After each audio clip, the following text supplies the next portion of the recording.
going live yet.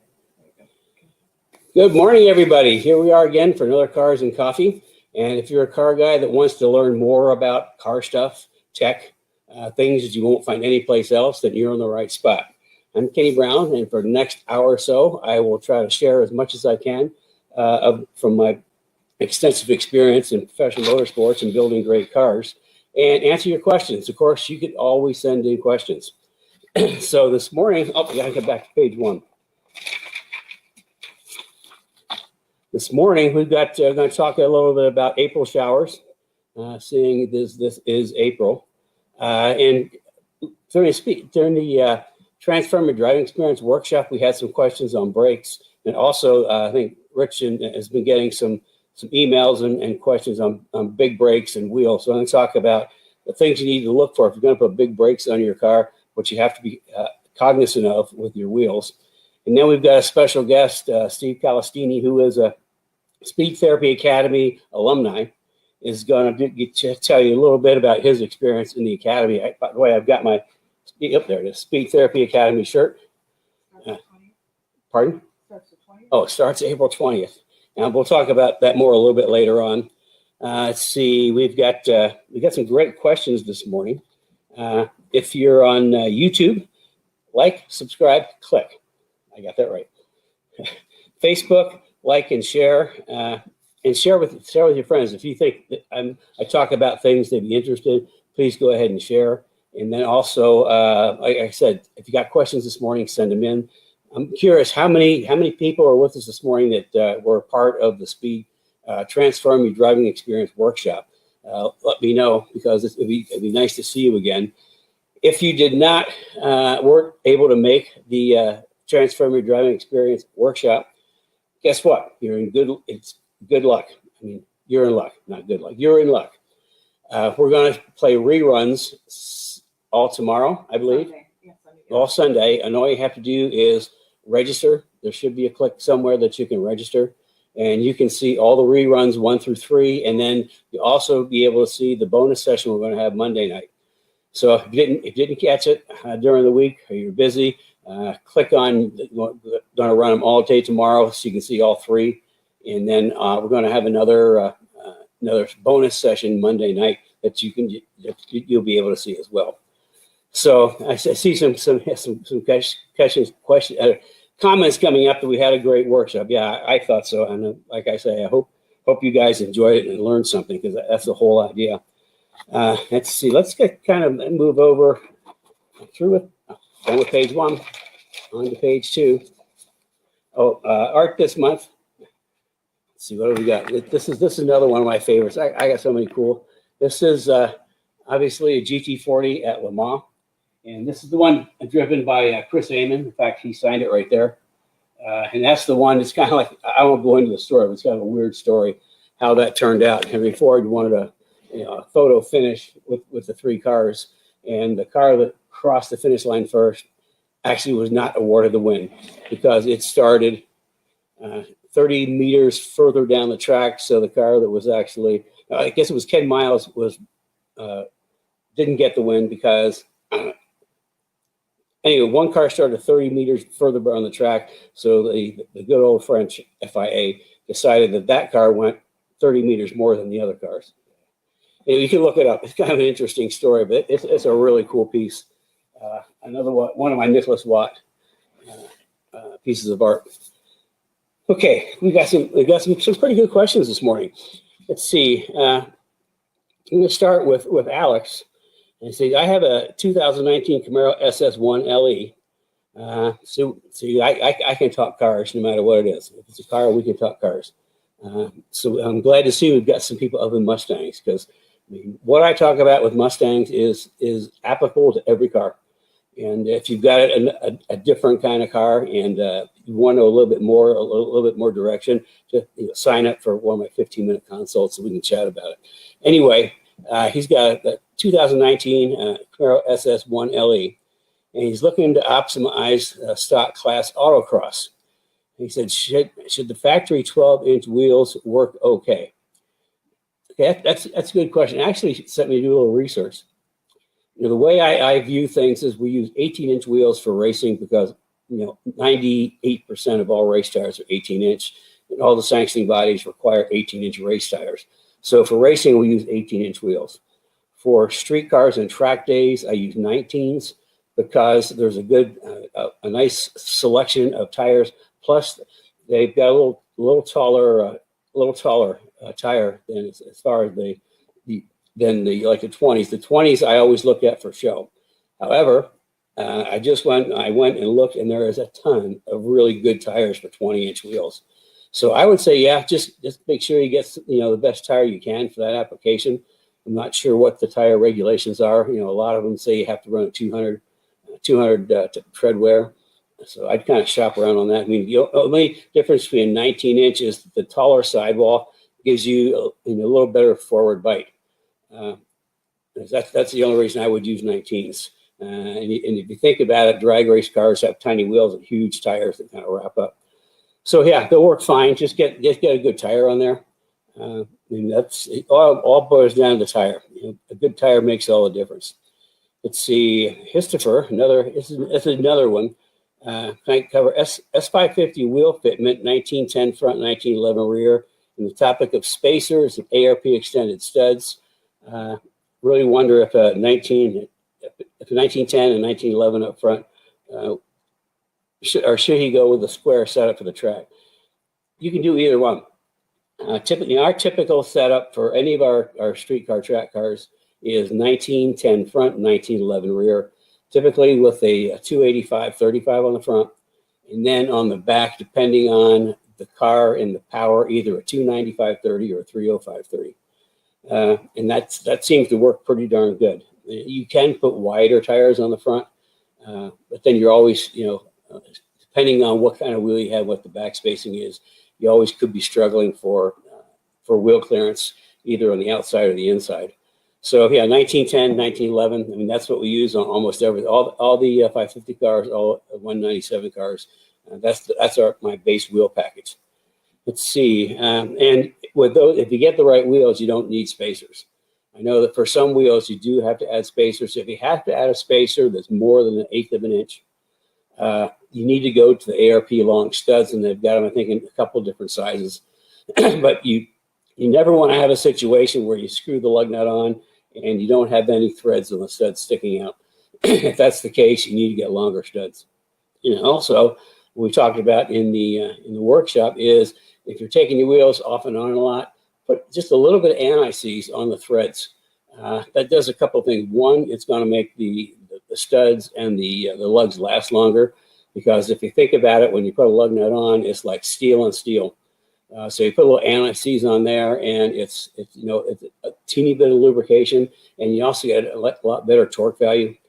You don't have to torque them quite as high. So yeah, and that way, you take them on and off, and you're not going to wear out your lug nuts. Let's see, and then we're going to talk about wheels and big brakes here in a minute. Let's see, Ernie wants to know about identifying bolts. We did in the Transformer Driving Experience workshop, I talked a little bit, just a teeny bit about hardware, and I guess it was really good information for a number of people. So Ernie is asking that I do it again. So what I talked about is the hardware that we use for everything is called grade 8, and that's like Super Duty, and you can tell a grade 8 by see the little marks on there. That is a grade 8 bolt. We don't use grade 5. I had to look to come up with a grade 5 bolt. The only grade 5 bolts we use are this little teeny one. And grade 5 has like 3. See the 3 little marks on there? That'd be a grade 5. The only one we use, this is for SN95 brake ducts, just to bolt them on, because there's no stress or strain. So, grade 5 is fine. If you have a bolt that has nothing on the head, throw it away. It's junk. Grade 5 works for most applications, but we use grade 8 just because it's super strong. The other thing that you kind of look at is, I like to use fine threads versus coarse. Okay, it doesn't go through very good, does it? The thing about fine threads and coarse, if you got something that's going to have any shear potential on it, if you look at a coarse bolt, you've got all these grooves, which are potential shear points, But you look at a fine bolt, and there's, the amount of shear points are less and shallower. So the potential, if this is in a spot where shear, potential shear, then you want to go to fine thread. And then we always use good old lock nuts, nylock.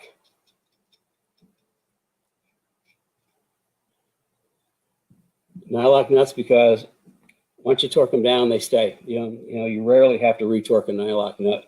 If you use it 3 or 4 times and it goes on really easy, throw it away and get another one. Now on the metric side, the equivalent to grade 8 is a 10.9. I think you can see that. That's the metric equivalent to 10.9. And there, as far as the fine and coarse thread, there's not the selection in metric that we find in standard bolts. We have to go with the thread size. That's pretty common. But the same token, we're using the grade 8/grade 10.9. And then and of course, there's our trusty nylock nut. And then the other part of it's the washers. Now there's 2 size washers. This is SAE. This is what we use most of, and then there's USS, which is more for structural. If you want to spread the load of the bolt over a bigger surface, you use the USS. Otherwise, for most applications, we use SAE. So that's kind of a little bit on hardware that we talked about in the workshop in coffee time. So what else do we have? Oh, I guess that's all the questions. So we need to get into what we're going to talk about today. The April showers, I think, was in the newsletter. In spring, a young man's fancy turns towards cars, and April brings showers. So just a couple little tips on if you're at the track and you're driving in the rain on track. First thing you want to do is unhook if you got sway bars, unhook your sway bars. You want to soften up the car as much as possible for rain driving, whether you're racing or if you're doing a track day in the rain. The other thing is you've got adjustable shocks. Take all the bump out and most of the rebound. You want to go just full soft on everything, and then it's going to work a lot better, because you want the car to roll and comply. You don't want it to just slide across the slippery surface. So for rain driving, take all the stiffness out. Undo the sway bars. You don't have to completely undo both sway bars. What I typically do is I'll take one side and I'll undo the sway bar on the strut, and then I'll just take the link and put it up to the sway bar and zip tie it on, so it's just out of the way. So that's what to do for rain driving. Big wheels and big brakes. That's been coming up a lot lately, because people are interested in my Pro 4R brakes. These are race brakes. These are like super premium professional grade race brakes at half the price. When we did this, the DNA of my Pro 4R race brakes goes all the way back to my late son Paul in the World Challenge. The first race, he had the Bear 6-piston race brakes, and the SCCA said, no. See here, rules say 4-piston. So Bear went back and they made him some special 4-piston brakes for World Challenge, and of course they worked, because he just dominated the series, winning all 3 championships. That brake set, those brakes, extra ones, just sat on the shelf for years. And a few years back, I started talking to Rick at Bear and said, I'd like to do something we need to do something really good. I want something, that I can put my name on, that I have a lot to do with, that's a really good race setup. And he said, well, we got these left over from Paul. Why don't we start with that? So we started with, brakes that already won a national championship. And from there, we improved it significantly. We put every single feature that you can have in a race brake into the Pro 4R brakes. And if you look at the features on my Pro 4R, you have to go to something like the Brembo GTR brakes to get kind of the same feature. And they're, I think, what, $8,500, $8,800 an axle set. Mine's half the price. And we're going to show that in a minute. But it's like I wanted the best brakes I could at a price everybody could afford. And that's what we ended up with, the Pro 4R brakes. And if Carrie could pull up the brochure. Here we go. You've got the little tag on the bottom. Can that go away? The share tag? No, the. No, I don't know how to do that right now. Okay. Anyway, we'll scroll down then, and we're gonna have a link to this. So that's what the caliper looks like. I mean, it looks pretty big there. It really is a big caliper. Even though it's a 4-piston, it's a big caliper. Let's scroll down a little bit more. And then there's a good look at the underside. And what you can see here, you can see the pockets that we've taken material out to take weight out of the caliper. The thing about a 4-piston versus a 6-piston, the 4-piston caliper is lighter than a 6-piston. Plus, we go ahead and we open up a whole bunch of pockets and non-stress points to remove weight to make them even lighter. And then you can see the castellated pistons. And they're castellated so the air flows around the back of the brake pad, so you don't get as much heat transfer into the caliper. Okay, scroll up a little more. And there's kind of a view of some of the great features. And because it's a race brake, if you notice in the left upper picture, the brake pads are held in with clips. I mean, you can do a brake change in, I don't know, 30 seconds, 60 seconds tops. You just undo the clips, pop out one set of pads and pop in another. It's super easy. Like I say, these are real race brakes. And scroll down a little more, it shows the pockets. We use a banjo fitting. Scroll down, and it's held together with 6 bolts. A lot of calipers, 2-piece calipers, are held together with 4 bolts. Well, we use 6 big bolts, 7/16 hollow chrome. Yeah, you don't get anything stronger than this. As far as clamping force, I mean, these babies are just strong as can be. And then, of course, we've got an aluminum bracket, ARP studs, 12-point nuts that hold everything in place. And the rotors are also something special. There's an R-spec rotor, which means they're about 7 pounds lighter than a regular rotor, but they actually cool better. So that's, I mean, it's an entire brake package that's pretty awesome. You can scroll down a little more. Yeah, you can see some of the pieces parts. And here's the brake pads. Now, the cool thing about the brake pads is, remember I said Paul started out with the 6-piston race brakes, and this pad actually is the 6-piston pad. This is the same pad that we used for the Hawk numbers HP 122, the same pad that we use for in our 6-piston street brakes and 6-piston race brakes. And it's a pretty big pad. The big difference is on our 6 pistons, it takes the standard 0.71 inch brake pad thickness, and this is 0.98. So basically, it's an inch thick brake pad on the front, which is pretty cool. Now, the profile R's for the rear, actually, we use like the standard 0.71 thick brake pad because you don't do as much braking in the back. So you can see this is a pretty cool package. So, and we will have a link, and then you can scroll down and see how reasonably it's priced. We've got them for SN95 and S197, front and rear. Although the rears, you need to talk to me because of the C-clips in the axles. You need to take care of that if you want to run big brakes in the back, and we have a number of customers that do. Okay, that's the a little on the Pro 4Rs, but here's what we're getting down to. If you get brakes, big brakes with our Pro 4Rs or 6-piston, or even the 6-pistons street performance package that we have, you're going to get a template. You can download.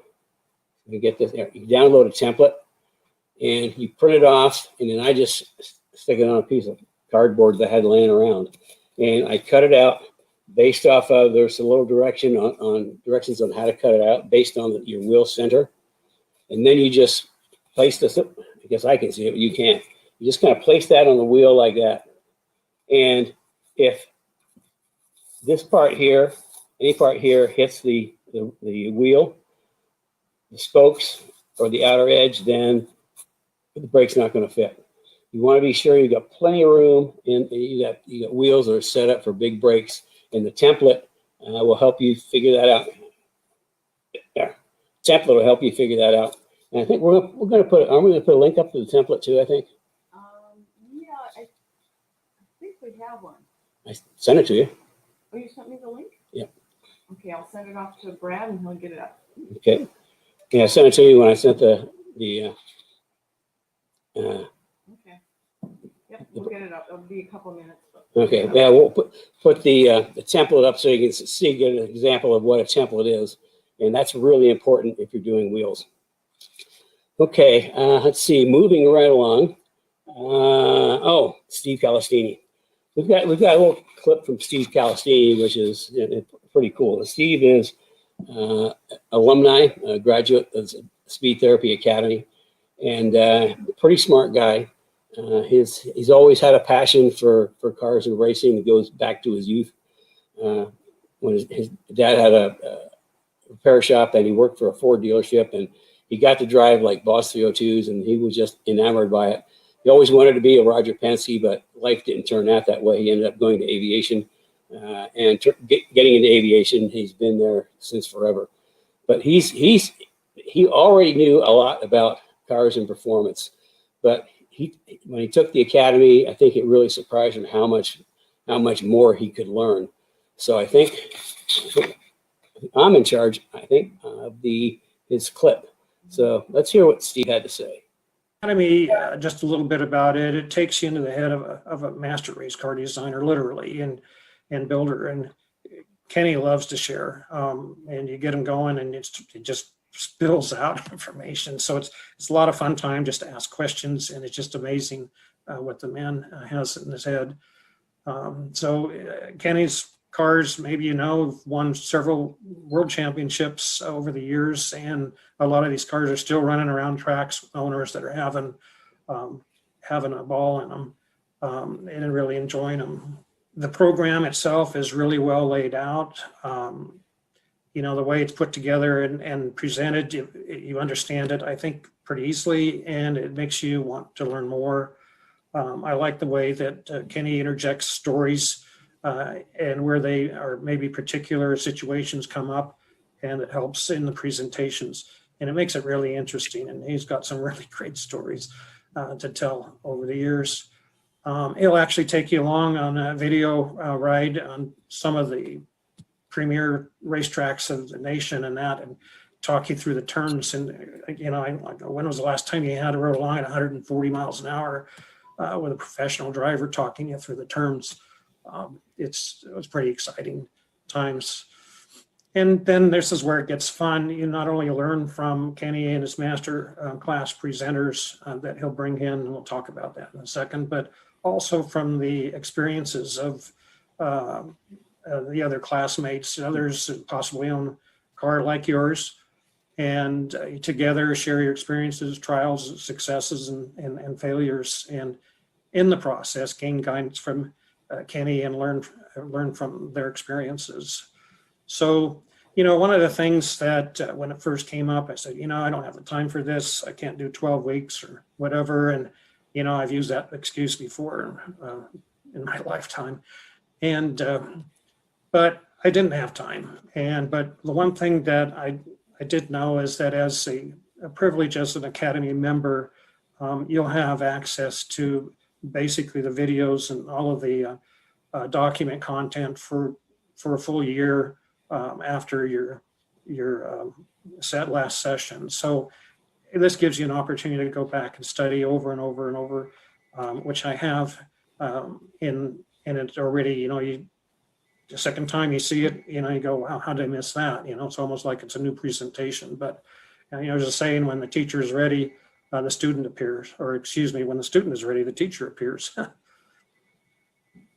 As an example, I missed the last 3 classes of the session. A few weeks ago, I was down in Reno babysitting an airplane I have in for an inspection.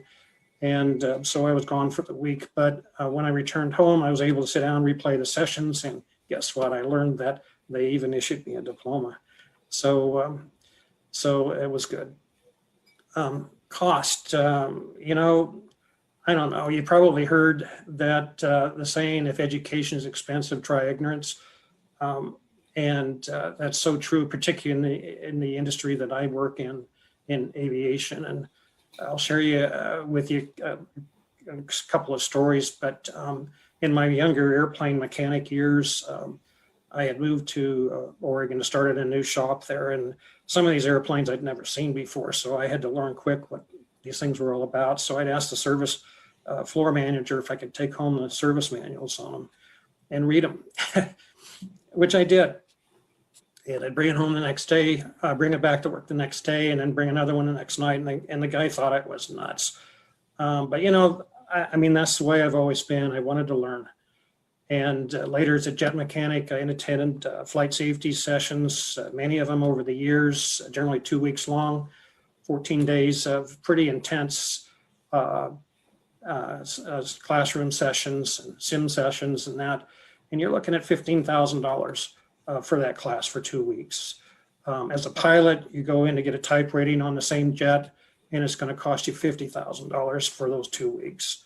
And yeah, you get to fly a simulator and crash it and whatever, and you end up ultimately with a type rating, but that's just all part of moving forward. So education was key to my profession. So I never argued about the cost of education. So it was a no-brainer for me when the academy was announced earlier this summer, and I go, heck yeah, I'd spend whatever amount it would cost for 12 or 14-week session or class to further my knowledge of one of my passions. So, and I justified it by saying, the alternative could be, spend a lifetime on my own and never learn what I have in the 12 weeks attending this academy. Just kind of a real quick summary of maybe what the class covers over the 12 weeks. I can tell you that Kenny shares from his heart his knowledge of racing, and he invites in world-class company owners and engineers and drivers as presenters on special topics who also share their knowledge. And again, you have this all on tapes. You can go back and watch the videos again if you missed something or couldn't make the session. So you'll learn how to calculate correct size and wheels, load ratings on wheels, and the differences between racing wheels and track wheels and street wheels. Learn about brakes that are ideal for your type of driving for your vehicle, what clutches work best for your type of driving for your vehicle, engineering cooling systems, whether it's radiators for your engine, coolant systems or transmission, or even rear differentials. Learn about aircraft and hardware. I've got 50 years experience with that hardware and can know it by part number pretty much. And hose is the same thing we use in aircraft, but we also use them in race cars. And so you'll get a session just on that. And a gentleman that comes in and does presentations on hoses and heat exchangers. You'll learn about driving techniques and how to set yourself in the correct sitting position in the car. And I mean, this is all important when he comes down to it. You go, wow, why didn't I think of that? Hand position on steering wheels, helmets and racing gloves, how important those kind of things are. Where the correct shift points are in your track and the driving lines on different tracks. Hans, neck restraints, and particularly safety harnesses and the differences and why you don't want to use certain types. Gets into rollover protection for your car, different setups, chassis setups, discusses and talks about roll centers and suspension design. I mean, I can go on and on and on. Vehicle dynamics. I've got a wing on my car and a splitter, and I learned a lot about how to set that up for different track conditions and speed, and it's been very beneficial for me. Tire ratings, which is critical, types of tires that work best for the track, and all this is so you're not spending money on the wrong kind of equipment and maybe being unsafe. And one of the interesting things also is learning how to tune and troubleshoot your car while it's at the track. And that's information you're not going to get anywhere else. Nobody talks about that, and they're not going to share their knowledge. I can almost guarantee that. It's pretty protected and guarded in a lot of racing communities. So, and then there's a session on engine electronic tuning, which a lot of our newer cars, which have ECMs and that, Kenny brings in the master of tuning engines and that. This is the gentleman that wrote the book on it years ago. And then we get to setting up a race trailers, things that you never even thought of. But if you're running with a trailer, you know, just the logistics of setting up a trailer in your pit area, and then how to set up manage logbooks for your car and for the racetracks. So again, there's so much I can go on and on. So yeah, I've removed a bunch of high dollar parts from my boss and added several of Kenny Brown's engineered components and systems. And guess what? The car's faster. It's way faster. Corner's better, and I'm having even more fun than ever with my son on the track. So it's been a fun journey. Here's my guarantee: is if you attend the class and pay attention, and I'd volunteer this, that you'll save at least the amount of tuition by learning what components that'll work in your car after installing them, or rather than buying and installing high dollar components that are not going to work for your type of car or won't improve the handling or performance of your car one bit. So this is where this class, I think, really excels and performs. It gets you pointed in the right direction, and you'll have an opportunity for one-on-one guidance for your car specifically and what you want to do with it. If you're considering enrolling in this academy, if your passion's performance or track, or just, you know, maybe pure race cars even, and particularly if you own a Ford Mustang, I'd recommend highly enrolling and start having fun. Again, Kenny, one of the most respected performance and race car engineering car builders in the country, and here's an opportunity to get around and hear, you know, understand what he knows. His cars, I was doing some research the other day. He's built several hundred cars over the years, and believe it or not, I mean, these cars are literally all over the world. And there's people out there that own these, and they're just having a great time with them. A lot of them are being tracked. A lot of them are just driven around to car shows and that. So here's your chance to get around, I think, an elite group of people and learn what few others in the world really know. Well, there we go. We thought that was a pretty good endorsement. And Steve really has improved quite a bit since he started the class. Not only improved his car, improved his driving. And he was actually the first of our Academy alumni to get on track with the new suspension. And it made him just a little bit quicker. Took 5 seconds off his best lap time. So, I mean, yeah, does my new suspension work? Of course it does. So anyway, that's a little bit on Steve. And the thing about the Academy is don't think that it's not for me, because I'm you know, I don't know very much, and feel stupid. That's why I'm doing this. So I can take you from not knowing much to knowing a lot.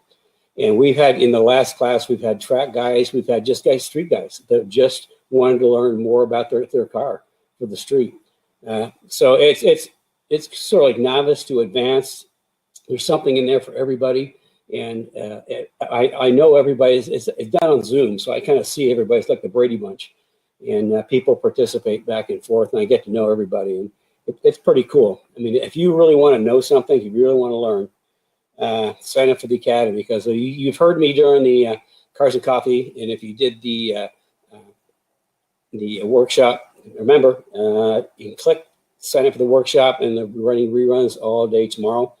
And then you can also be signed up for the bonus session on Monday night.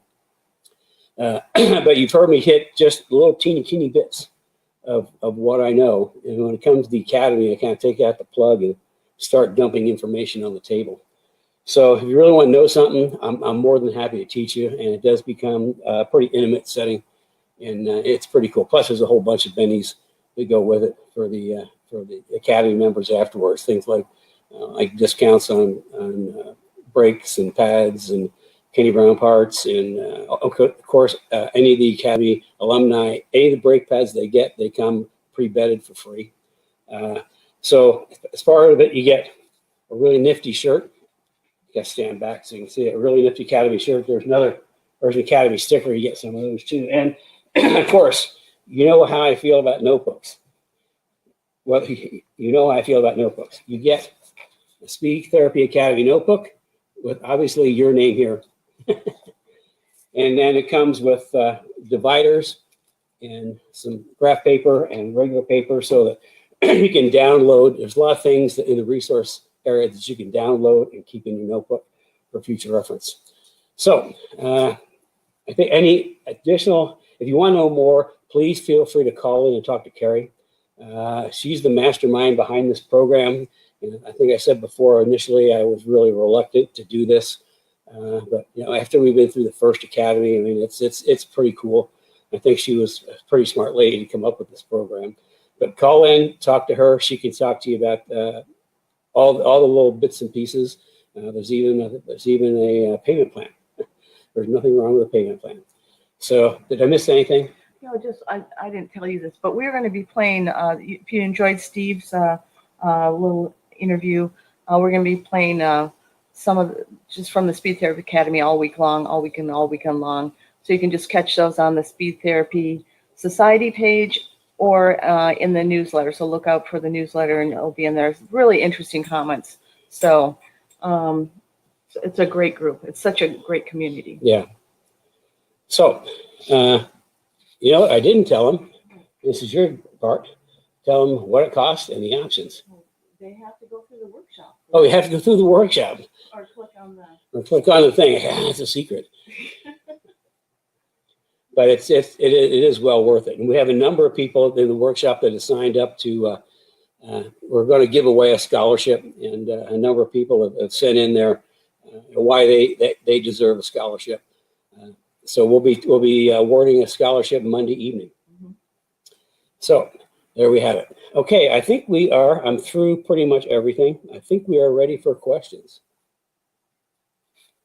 Oh, that's my cue. Yep, that's your cue. Okay, well, why don't you talk about something else while I get up here? Talk about how lovely the weather is. Yeah, well, it's going to rain today, which is good because I put grass seed down. So that's a good thing. Okay, so we have a number of questions, Kenny. Let's see. We have the first one is there a steering upgrade and or enhancement to the S197? I think he has no feedback in steering. S197, it depends. The 5 to 10s have hydraulic steering, and the 11 to 14s have the electric steering.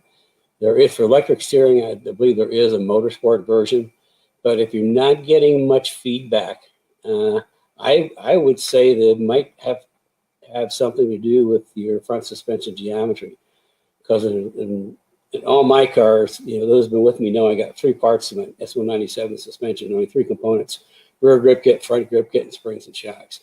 In the front grip kit, I know that there's plenty of feel. I mean, there's plenty of feedback, plenty of feel because of the geometry I introduced into that. So, I mean, I don't know if it's a hydraulic. I mean, we've had some customers build S197 race cars and go to hydraulic just because it's simpler. There is, I believe, there's an upgraded Ford Racing. Maybe they still have it. I don't know. But outside that, I mean, you can improve your front geometry and get a whole bunch of feedback. And plus, it turns a whole lot better. Okay? Okay, here's a question, and it's outside my wheelhouse, so I'll read it.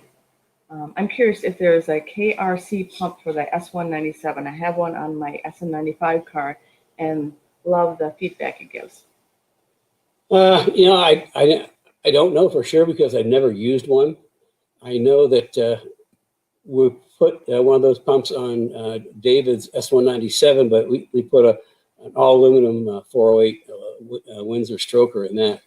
I think you just have to check with KRC and see what they've got. I know they're great pumps. I got no problem with those if you can figure out how to get that on. That would be for the 5 to 10s.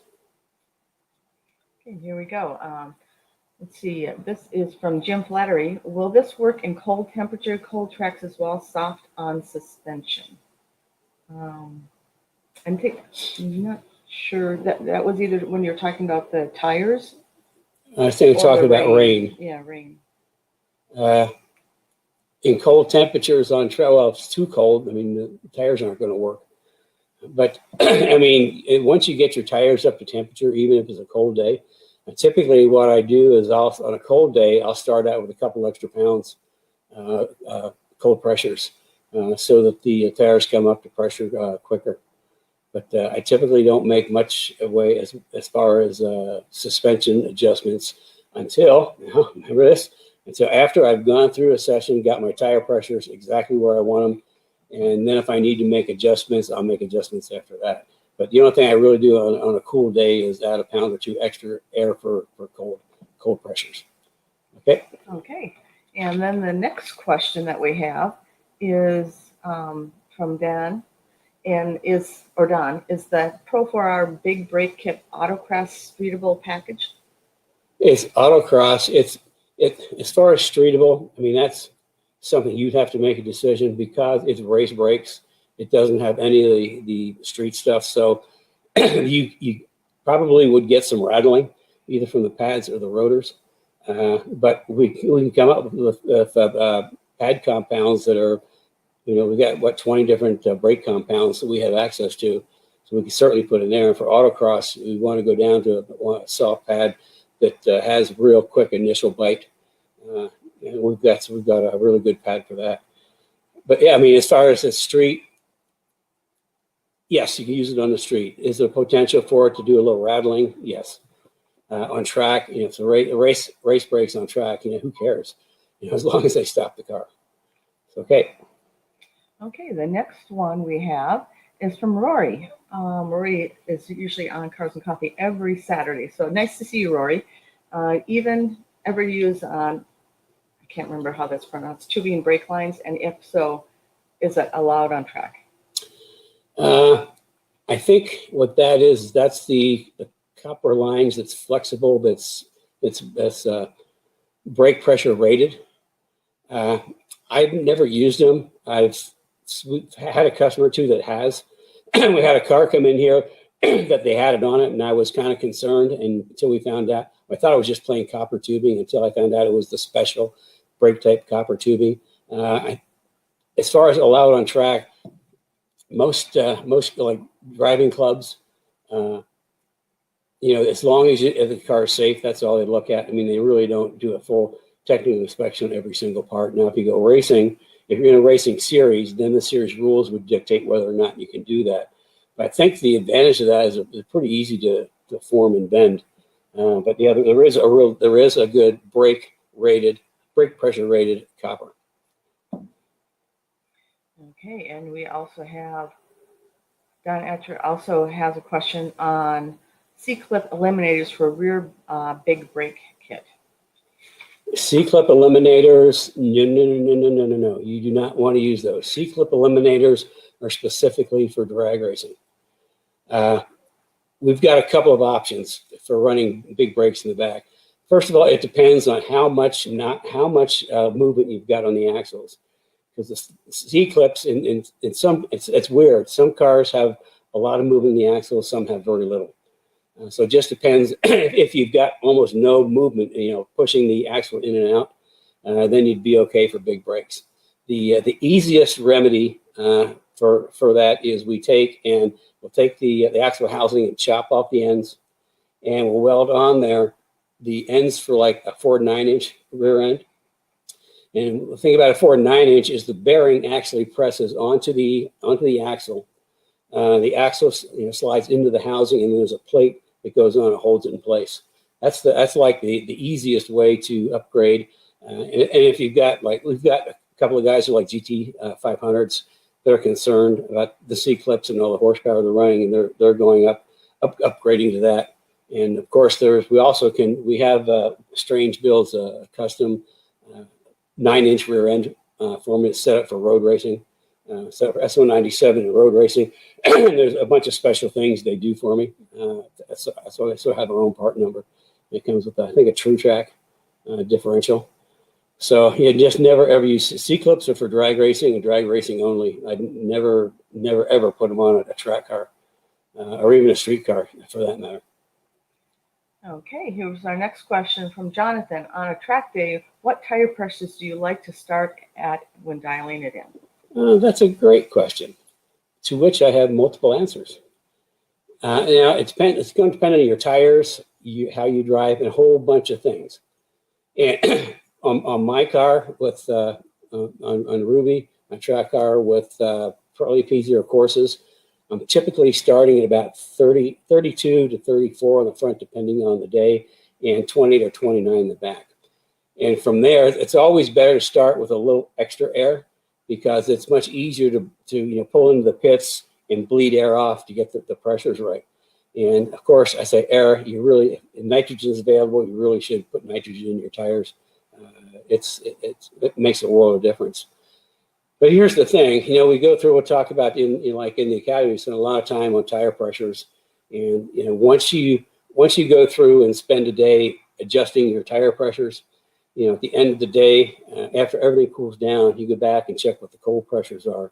And that's your cold starting pressure for the next time you go out. And you always can add, when you got a cold pressure, you can always add like 1 pound extra. Just so that it's tough to add air when you pull into the pits to check your tire temperatures. It's easy to bleed a little bit off. I think I'm going to touch on that Monday night. Okay. I also want to mention that Brad brilliantly was able to capture the brake template, and there's a link. If you look in the comments, there's a link there, and I think we'll also add it, if you're okay with it, we'll add it to the Speed Therapy Society Resource Center.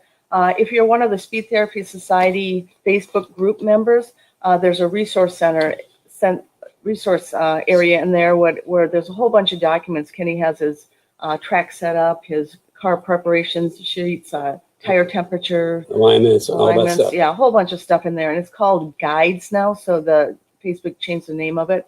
So if you look on the Speed Therapy Society Facebook group page, under Guides, that's where all the resources are. Tons of resources for you that I'm going to share. Yeah, and lots of tech tips and just lots of videos. So look there. It's worth joining it for all that information. Okay, here's our next question. Dale asks, when upgrading upper control arms to adjustable on a 2012 Mustang, is it necessary to replace stock rubber axle bushings to poly also for auto crash use?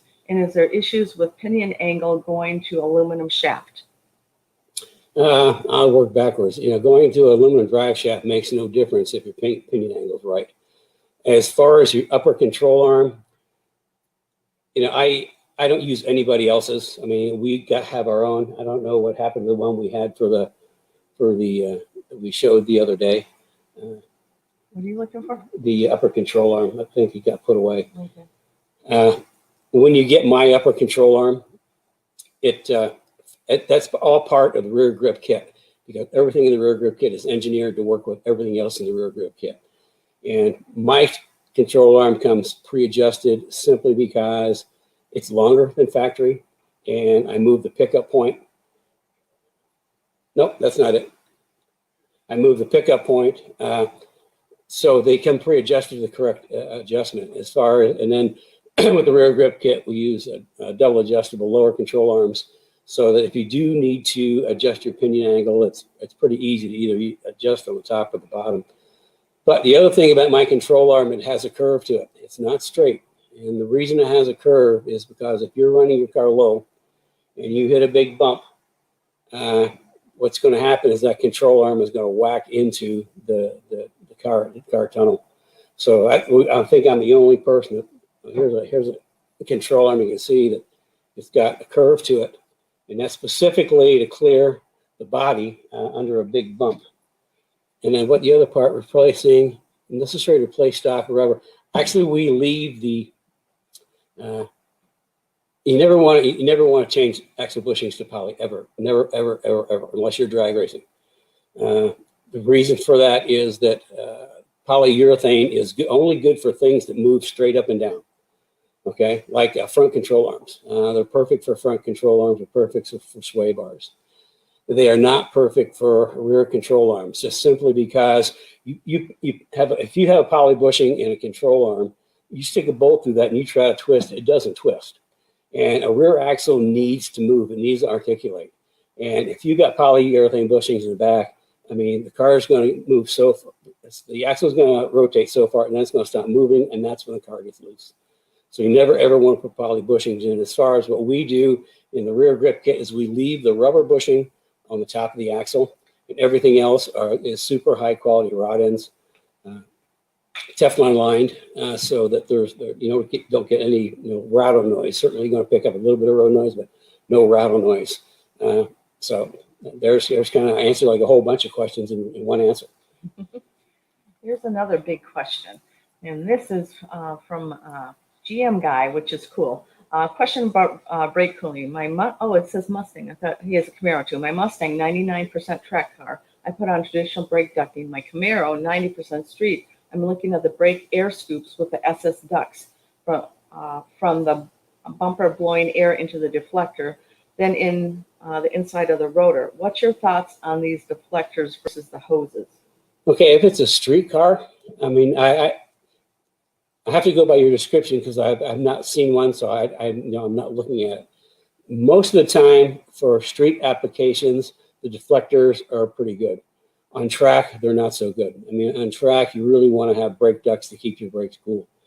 But I've seen like Porsche has been using deflectors on their cars for years, and their cars go both street and track. I mean, the real race cars they put brake ducts on, but I think as long as air is getting to the eye of the rotor, you want air in the center of the rotor because rotors cool from the center out.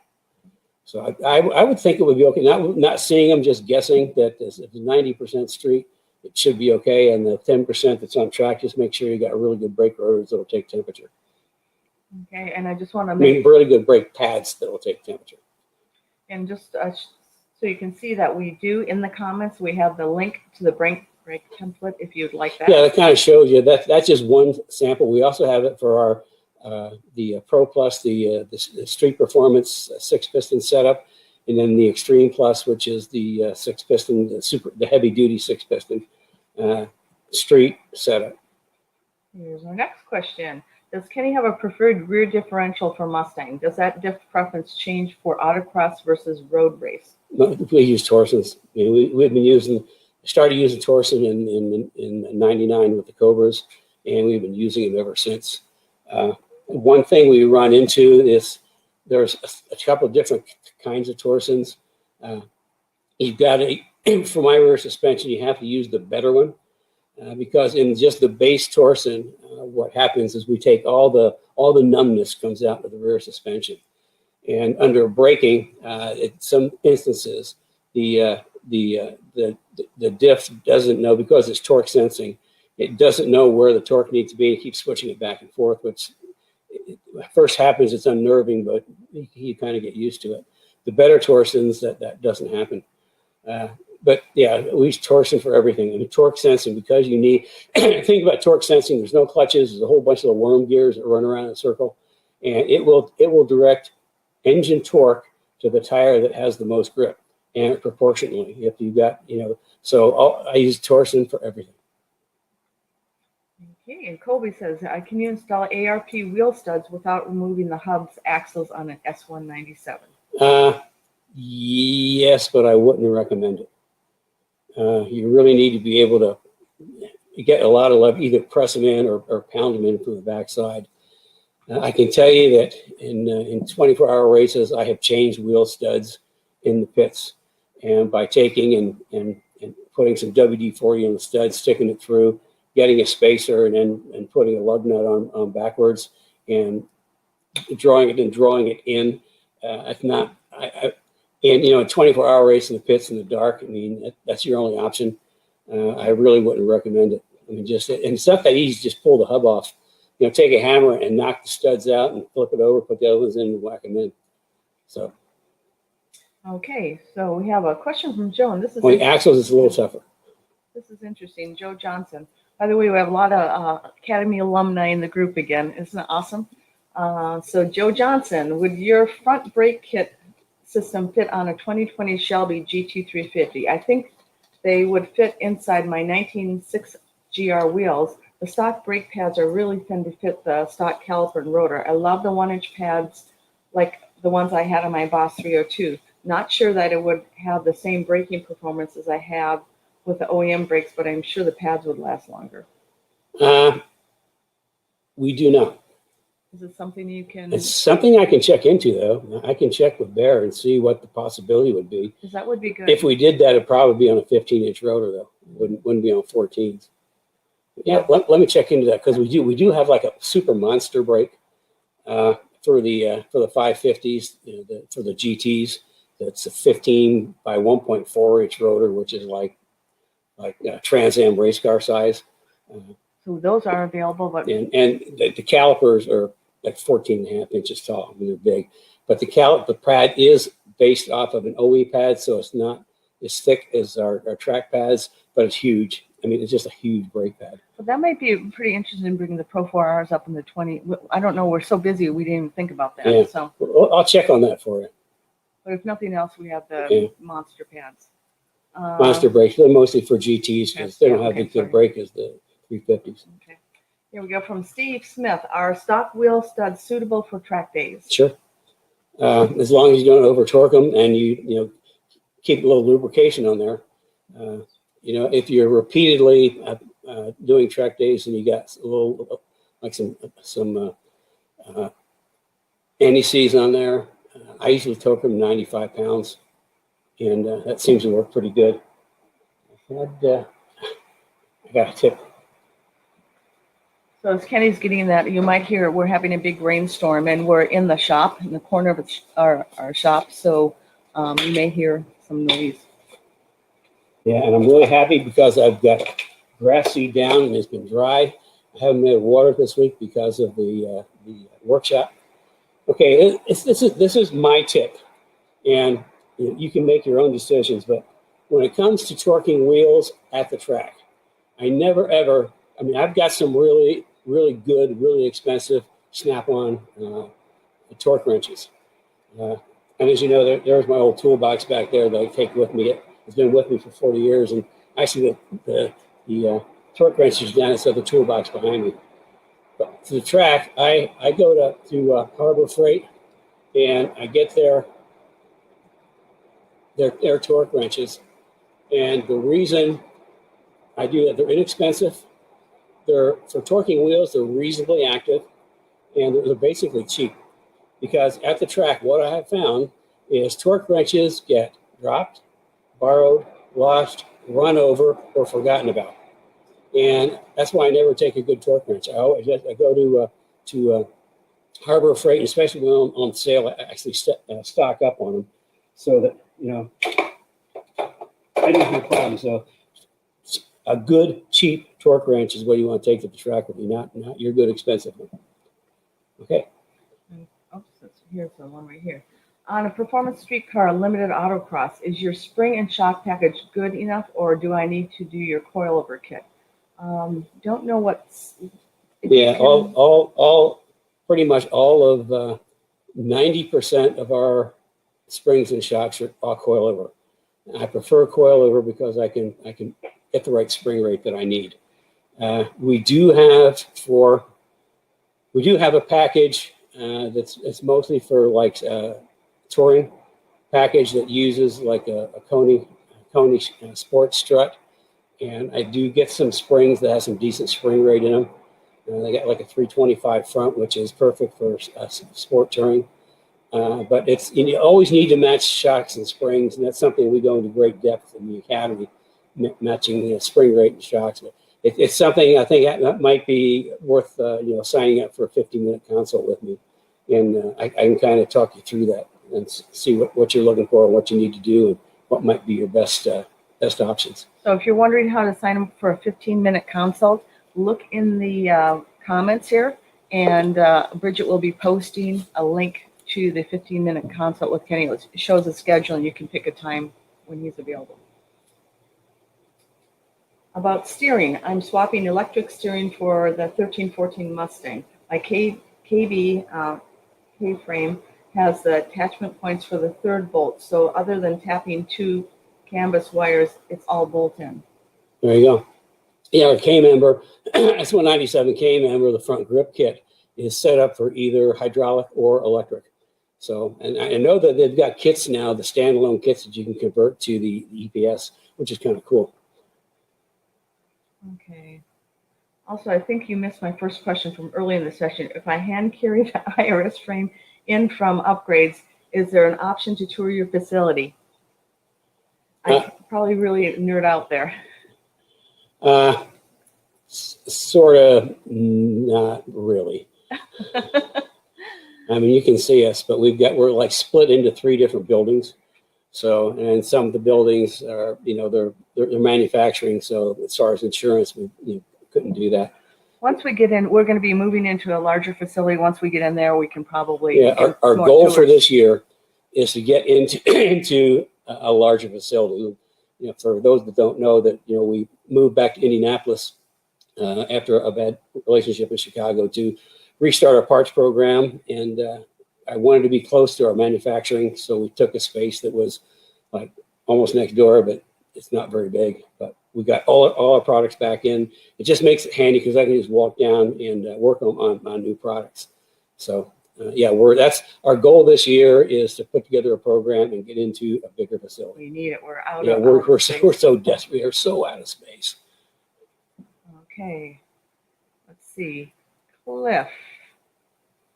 Okay, you said not to over torque wheel nuts. What torque do you suggest for wheel nuts? S197 and other track day cars. I use 95 pounds. I mean, it's you talk to 5 different people, you get 5 different answers. But I typically use 95 pounds. That seems to work pretty good. And you always want to use, like, if you use ARP studs, you always want to get like hard lug nuts just to match up with them. And here's a comment on your torque wrench. Roy says he prefers a torque tube socket. Does not ring a bell. Okay. But if you prefer that and it works, I have a philosophy. Anything that works is good. Okay, we have somebody else wanting a virtual shop tour. Okay, once we're in our new facility, we'll give you a virtual tour. I mean, we need, we really need to get, we are so out of space. We need a new shop. I got an amazing amount of new products that need to get developed. So, I mean, like I say, that's our top priority. We got all of our core products back online in production, and we've got the new suspension, which took a huge amount of effort to get that into production. So now our next thing is we need to work at getting into a bigger space. Yeah, in fact, this is right here is our little corner for the studio. Once we get in the new facility, Kenny will have a dedicated lift to do cars and coffee on, so I'll be able to show you items on cars. I will. Yeah. So anyway, that's it for our questions for today. Just wanted to let you know again that if you would like to join the Transform Your Driving Experience workshop, it's not too late. And those of you that took the course and haven't been able to view all 3 sessions from this past week, we are doing replays on the Speed Therapy Society Facebook group page. Tomorrow you'll be able to see all the replays. And if you register, Bridget will put a link up right now for the workshop. You can still get in and view them all tomorrow, and then show up for the Monday bonus session at 7 p.m. Eastern Standard Time. So, and that's all taking place in the Speed Therapy Society Facebook group. So you need to join that group if you're interested. Yeah, I actually have for Monday night is like, I didn't get to a whole bunch of stuff because, as you guys know, once I get going, I kind of like share too much information. But Monday night is going to be putting it all together, getting ready for the street, getting ready for the track, some maintenance checks, some setup tips, and taking the next steps as far as where your car wants to go. So if you haven't been for the rest, at least sign up for Monday night. You'll get anytime any of my things are. I really hope you get good information, because that's what I try to do and share. Because I can't take it with me. And then again, we the Speed Therapy Academy, the next session is starting on the 20th. 20th of April, of April. We're really excited about that. It's 16 weeks, 2 nights a week, Tuesdays and Thursdays, Tuesdays 7 and o'clock. Thursdays. And do you want to tell more about it, or you want me to? Yeah, I mean, Tuesday night is what we call immersion. And like I say, this is on Zoom, so I got the Brady Bunch. I'm seeing all our guys. We haven't had a gal yet, but that'd be kind of cool. All our guys there, and it's Zoom, so we talk back and forth. And I'll take a subject, just like like shocks, and take a deep dive into different types of shocks, how they work, how to adjust shocks and things like that, and how they match up with springs. We do 2 weeks of aero study. We did 2 weeks of geometry. Suspension geometry, and it's Tuesday is like the immersion, and when I don't get down on Tuesday, sometimes carries over to Thursday. The other things we do on Thursday, twice a month, we'll have a master class where one of my friends from the industry will come in and give a little talk about their level of expertise. I think Steve mentioned that in his little thing, and then they get about 20 minutes talk, and then our guys ask questions for the next however long. So it's kind of, again, that's pretty interactive. And then sometimes we'll have what we call the driver's seat, where one of our guys, one of our can we call them students or participants or participants? Family. We'll go into, quote, the driver's seat, and if they got issues or need something talked about in their car, then I'll talk about it, and then everybody can participate in that too. So it's pretty cool, and there's a whole bunch of benefits. You get your shirt, you get your notebook, you get some stickers, and you get a certificate of accomplishment at the end. And the exclusivity of being in the Speed Therapy And the Academy. exclusivity of being in the Speed Therapy Academy. And if you can ask any of the guys out there, just that alone is worth the price of admission. Mm-hmm. Yeah, it's pretty cost effective for what you get, and also take the time to take it. If this is something that interests you and you want to improve your driving experience either on street or track, this is the way to go. There's nothing else out there like this. Yeah, the Academy, you're not improving your driving experience, you're upping it a whole bunch of levels. Yeah. Because I keep telling people the 2 worst places to get information for your car is the internet and the paddock. Well, you go through the Academy and you're going to show up at the paddock and you're going to look like you're the pro from Dover. You're going to know what to do, how to do it, adjusting your car, adjusting your tires, and people are going to watch you and you're going to go fast. And they're going, holy cow, who is that guy? Exactly. Or gal. Gal. Yeah. Okay, is that it? Yeah, I think that's it. Oh, one more thing. We haven't, because we've been so busy with the workshop and planning for the Academy, we haven't come up with subjects for next week's Cars and Coffee. So if you have anything you want Kenny to talk about, add it now, or else you can add it in the Speed Therapy Society comments. Yeah, because I talk about what you guys want to talk about. You can see that what we talked about today all stemmed from questions that came from through the Speed Therapy Society or through the Facebook page. So you want me to talk about something you have interest in, send it in, and I'll do the best I can to share some information with you. So with that, I think we're done for the day. Mm-hmm. I'm going to go look at the wonderful rain and hope my grass seed comes up because of the Transforming Your Driving Experience workshop. I didn't get to water my lawn at all this week, or seed.